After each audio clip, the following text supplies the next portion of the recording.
Hello students, कैसे हैं आप लोग। आई होप अच्छे होंगे और आप लोग की पढ़ाई भी बहुत अच्छे से चल रही होगी।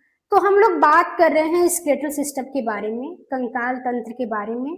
जो स्टूडेंट फर्स्ट क्लास नहीं अटेंड किए हैं, पहले फर्स्ट क्लास को देख करके आइए, फिर सेकेंड क्लास को अटेंड कीजिए, तब आपको समझ में आएगा। फर्स्ट क्लास में हम लोगों ने बात किया था, जो स्केलेटल सिस्टम होता है वो हमारे बॉडी का फ्रेमवर्क बनाता है, एक ढांचा बनाता है।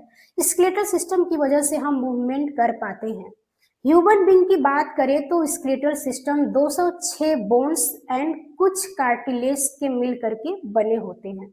स्केलेटल सिस्टम जो होता है ह्यूमन बीइंग में 206 बोन्स होते हैं, हमें पता है 206 हड्डियां होती हैं। स्केलेटल सिस्टम को हम दो भाग में डिवाइड कर लेते हैं, axial skeletal system and appendicular skeletal system. जो एक्सियल स्केलेटल सिस्टम होता है उसमें 80 बोन होते हैं एंड जो अपेंडिकुलर स्केलेटल सिस्टम होता है उसमें 126 बोन होते हैं। एक्सियल हमारे बॉडी का सेंटर भाग आता है। एक्सियल में आपका आता है स्कल आता है, ईयर आता है, थोरेसिस केज आते हैं एंड वर्टिब्रा आता है। इतने सारे आते हैं।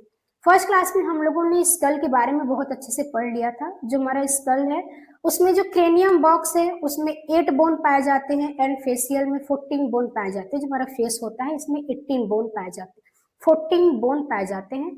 कुल मिलाकर के 22 बोन्स होते हैं, 22 बोन होते हैं। आज बात करने वाले हैं हम लोग ईयर के बारे में। अब आता है ईयर। तो जो ईयर है, ईयर में 3 बोन होते हैं ईच ईयर में। इस बात को याद रखिए, ईच ईयर में 2 कान है तो एक कान में 3 हड्डियां होती हैं, दोनों को मिलाकर के 6 बोन्स होते हैं। तो ईच ईयर कंटेन 3 बोन्स। अब वो बोन्स का नाम क्या है ये आपको याद रखना है, मेलियस, इनकस, स्टेपस, ये बोन्स के नाम है। कलेक्टिवली आप इन्हें ईयर ओसाइकल भी कह सकते हैं, इसे ईयर ओसाइकल कहा जाता है। ठीक है, तो ये नाम याद रखिएगा, ये ईयर के बोन्स के नेम है। इसके बाद आता है थोरेसिस केज। जो थोरेसिस केज है इसमें आपके होते हैं 12 pair of rib, 12 pair ribs होती हैं, पसलियां होती हैं एंड 1 स्टर्नम, एक स्टर्नम होता है। ठीक है, थोरेसिस केज का डायग्राम यहाँ पे बना है, इसमें दिखाए हैं आपको। ठीक है, तो अब आप पहले डायग्राम को समझ लीजिए। ये थोरेसिस केज का डायग्राम है। ठीक है, तो ये वर्टिब्रा है, वर्टिब्रा से ही रिब्स लगी होती हैं, पीछे से सारी रिब्स से लग करके आती हैं और यहाँ स्टर्नम जो आगे का भाग होता है, स्टर्नम जो जाता है, स्टर्नम से ही रिब लगा होता है। पीछे से वर्टिब्रा से लगा होता है और आगे स्टर्नम से लगा होता है रिब्स। ठीक है, तो ये वर्टिब्रा हो गया, ये स्टर्नम हो गया। यहां से आप जो देख रहे हैं ये 7 जो रिब्स होती हैं, 1 2 3 4 5 6 7, जो 7 बोन है ये पीछे वर्टिब्रा और आगे स्टर्नम दोनों से लगी होती हैं। ठीक है, इसके बाद आप देख रहे हैं जो 3 बोन होती हैं ये 7 बोन होते हैं, 7 बोन। ठीक,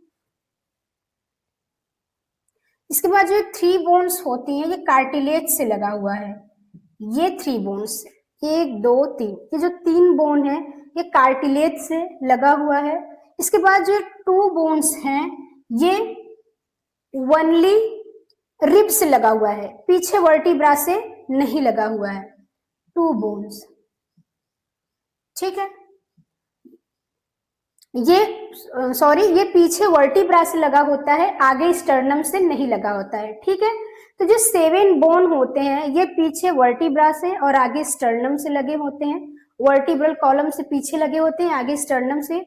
ये जो 3 बोन होते हैं पीछे वर्टिब्रल कॉलम से लगे होते हैं पर आगे स्टर्नम से नहीं, कार्टिलेज से लगे होते हैं। ठीक है, यहाँ पे आप देख पा रहे हैं। और जो 2 बोन्स होते हैं ये पीछे वर्टिब्रा से लगे होते हैं, आगे स्टर्नम से नहीं लगे होते हैं और ये फ्लोट करते रहते हैं। ठीक है, यहाँ पे लिखा हुआ है, देख लीजिए, 7 pairs directly connected to sternum and vertebra. ये डायरेक्ट कनेक्ट होते हैं स्टर्नम एंड वर्टिब्रा से। जो 3 पेयर्स बोन होते हैं, रिब्स होती हैं, जो रिब्स होती हैं ये जो 3 रिब्स हैं indirectly connected to sternum by the help of cartilage. 2 pairs ribs जो होती हैं ओनली कनेक्टेड टू वर्टिब्रा, पीछे वर्टिब्रा से कनेक्ट होती है, आगे स्टर्नम से कनेक्ट नहीं होती है और ये फ्लोट करती रहती है, इन्हें हम फ्लोटिंग बोन भी कहते हैं। ठीक है, आई होप आप लोग को समझ में आया होगा, इसे नोट कर लीजिए।